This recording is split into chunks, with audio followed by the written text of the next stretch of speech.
আল্লাহ তাআলা হযরত মূসা আলাইহিস সালামের সাথে সরাসরি কথা বলেন। এটা ছিল এক অলৌকিক ঘটনা। আল্লাহ তাবারাক ওয়া তাআলা হযরত মূসা আলাইহিস সালামকে বলেন, ইন্নী আনা রাব্বুক, আমি তোমার প্রভু। তিনি মূসা আলাইহিস সালামকে আদেশ করেন, তোমার জুতা জোড়া খুলে ফেলো, এখন তুমি পবিত্র স্থানে আসো।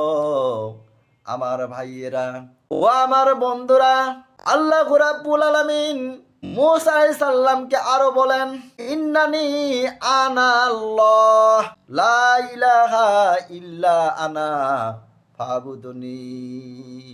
বাস্তবিকই আমি হইলাম আল্লাহ, আমি ছাড়া কোনো উপাস্য নেই, সুতরাং আমারও ইবাদত করো। আল্লাহ রাব্বুল আলামিন মূসা আলাইহিস সালামকে আরো বলেন, আমার স্মরণের উদ্দেশ্যে সালাত কায়েম করো।